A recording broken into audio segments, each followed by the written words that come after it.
they're even calamari. But yeah, true story. How do you eat colossal squid? Never mind. We don't have to get into it. All right. So, colossal squid washed up on the shore. That is like a danger because they kind of have very sharp, like, let's say it's like basically they have like sharp ends around their tentacles that can hurt someone. And anyway, it washed up on the shore from its feet up. Like the most dangerous part was on the shore, and people were shocked because I don't think they understood that it existed, and it was like washing up on the sand, and people didn't know what to do with it. People didn't know if they should eat it. I don't think people were thinking that. I think I was thinking that maybe because I was just really curious. I was just like, what does one do? How does one dispose of this? I mean, fine. So it was massively big. I'm talking, it wasn't like the traditional 14, 18 feet. God gave me a bird's eye view of what I was supposed to be experiencing. This was easily over 150 feet. It just wasn't necessarily. Like, I don't understand why it had to be that big. I didn't get it. But it was extremely excessive, a lot to deal with, and people were in shock. And probably people were frightened. I just wasn't really focusing on like other people. I was just basically looking from the bird's eye view, thinking, "What is the squid doing? What are you doing with your life?" And it was clearly dead. It needed a lot more water than it was surrounded by, and it was drying up, and as aquatic mammals do when they don't have the water surrounding them. And here's a symbolism of all this. I'm not just like saying this just because I like to talk about giant squids and colossal squids.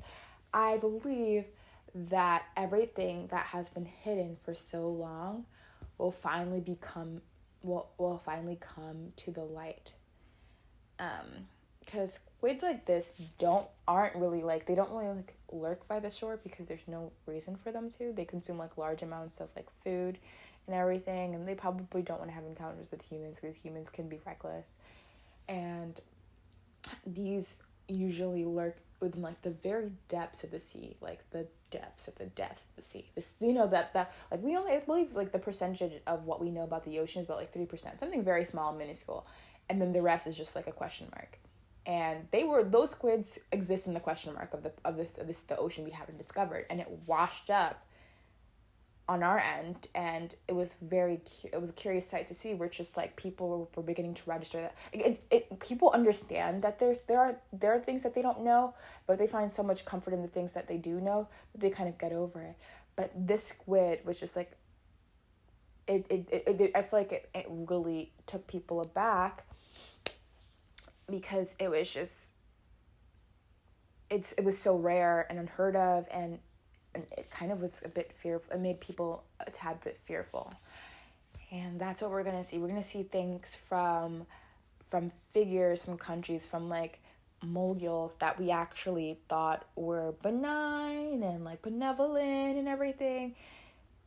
And turns out they were working against like humanity or planning something like evil, like in taking part in these evil maniacal plans and everything. And it's just things that will make the Western culture question the values it upheld so dearly before. And as Christians, I want us to prepare for this so that we may direct the world and put Jesus to mend their trauma so that the devil doesn't prey on that trauma, because the devil reaps its most faithful victims by preying on the trauma that he inflicts. Like a narcissist. A narcissist wants praise for helping you out of the same problem they like put you in, and that's what we're going to be seeing.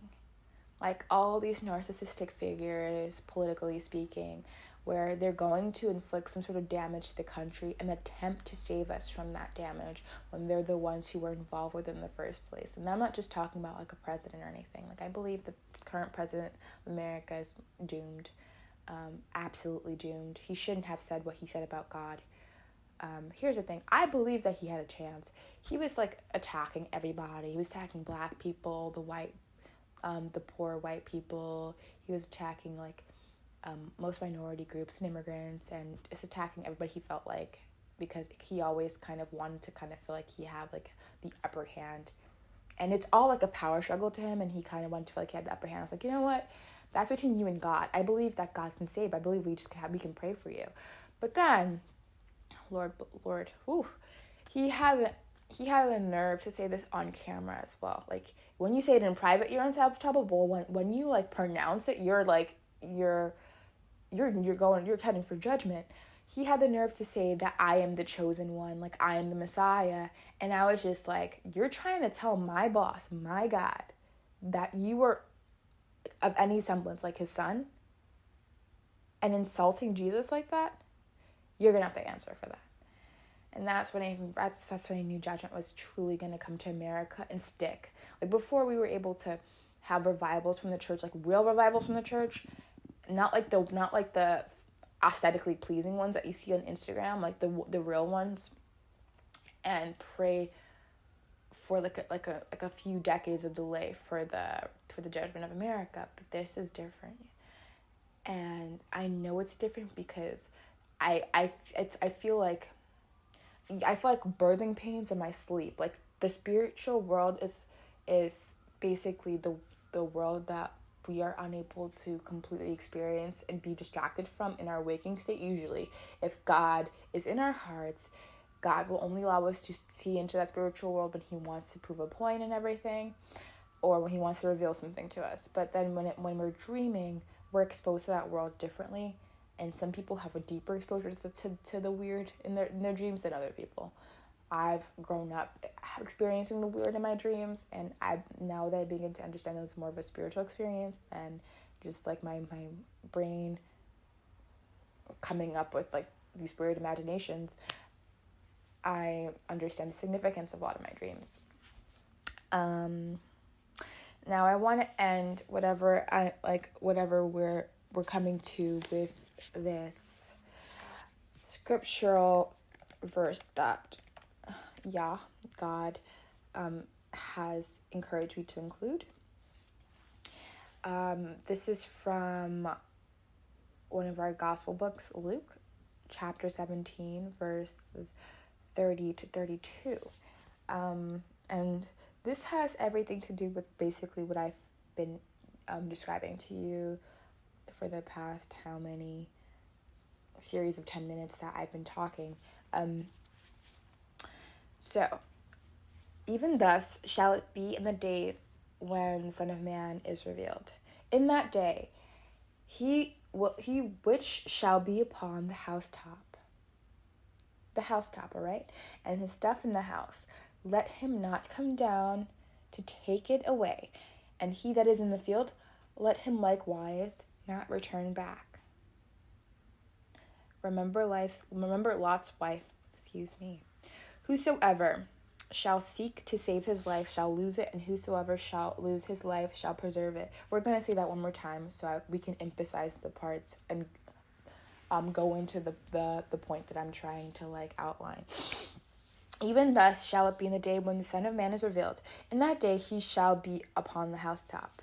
It's okay, so this is significant to me because when the facility that I was in, where I was climbing up the stairs and everything, when I ended up coming into that top floor to escape the evil that was trying to consume everything, we get that part, fine. It seemed like I was on the last flight I didn't see a flight above us. It looked like we were on the top level, and it's interesting how I can connect this to what it said in verse 31 in Luke, where it says, in that day he shall be upon the housetop. And now it's not like we were on the roof or anything. I mean, it's not,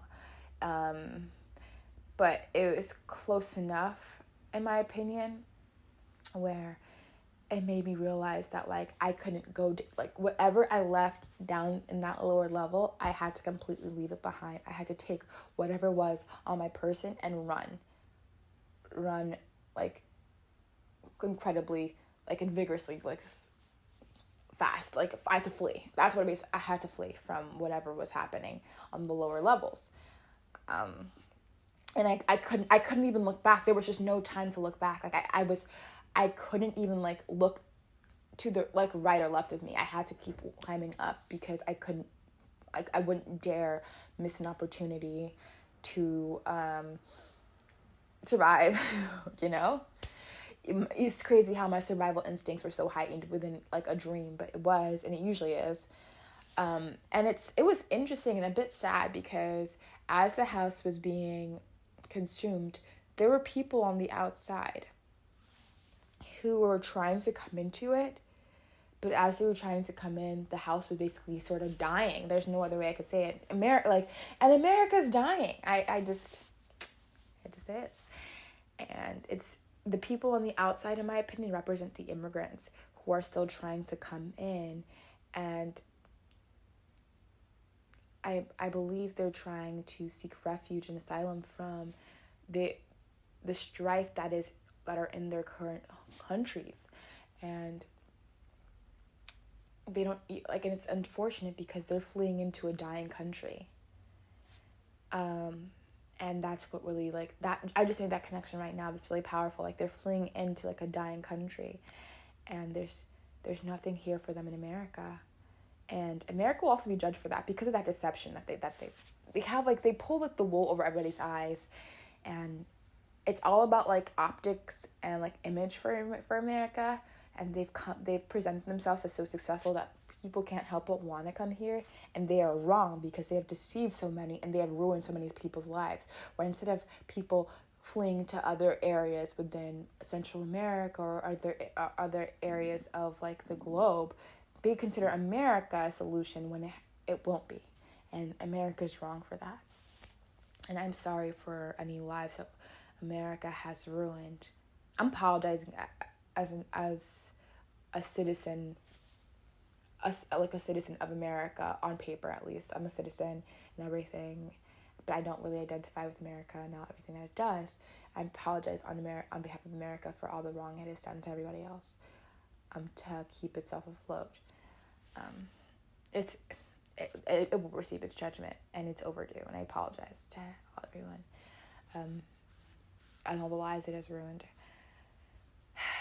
So, yeah, as a 20-year-old, I've had to come to terms with the fact that I may not live to my retirement age, but it's no biggie because there won't be much of a Social Security left, and I may not live to have children, but again, no problem. If it's God's will for me to have children, I mean, it is so, your will, not mine, Lord. But I went from thinking I have until 65 to like maybe I'll have until 30, and I'm all right with that.